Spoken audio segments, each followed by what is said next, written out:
You know, if you study, so if you study people who are at the pinnacle of anything, you recognize that to get there, motivation was maybe 1% of the formula. Maybe. 1%. And I'll prove it to you. If you want to become a world-class bodybuilder, say an IFBB pro, what that takes is you have to train twice a day, 6 days a week. You have to have 8 meals a day. Your calorie intake is regimented. Your meals are pre-planned and pre-cooked. You don't eat according to taste, you eat according to function. So my trainer, for instance, will eat and I'm going, what are you eating? And he's having he'll have chicken that was boiled without salt. And he'll have like half a kilo of it. What are you doing? He says, I'm taking in protein. He doesn't say I'm eating. He says, I'm taking in protein. For him, it's functional. It's not taste-based. Then you would probably have to train for a minimum, and this is if you are a genetic phenom, you'd have to train for a minimum of 10 years before you could get on a stage and compete at an average level with an average global bodybuilder. Average. Okay. So why am I telling you this?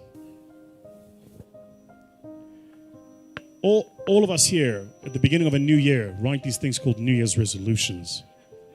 And then New Year's resolutions, number 1, make more money. Yeah? Number 2, change my boyfriend. Number 3, get into shape. Yeah? Number 3, get into shape is somewhere in the top 3. So what do? You go to the gym, you get a gym membership. Yeah?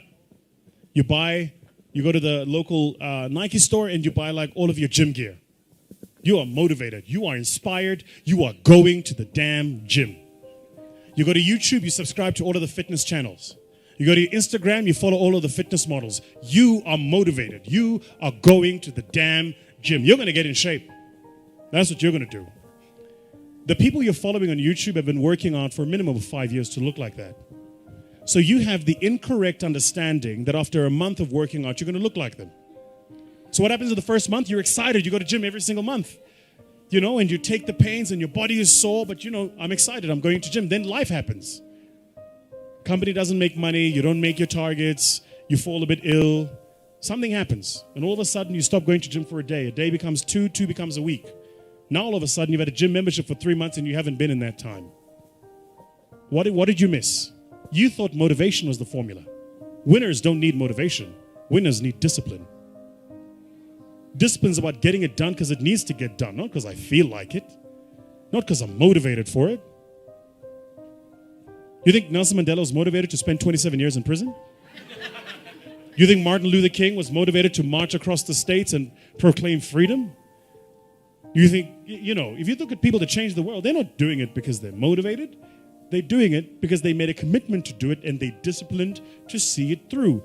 Discipline is far more important than motivation, which is why you got to be careful the decisions you make. Because once you make the decision, you have to see that decision through. Like my mentor says, first we make the decisions, then the decisions make us. So you got to be very careful the decisions you make. Be very careful the commitments you make. Motivation, I'm telling you now, is completely overrated. It's important. Don't get me wrong. We meet according to motivation. We feel good, rah-rah. But that'll fade. You need a stronger will and a deeper commitment to see things through.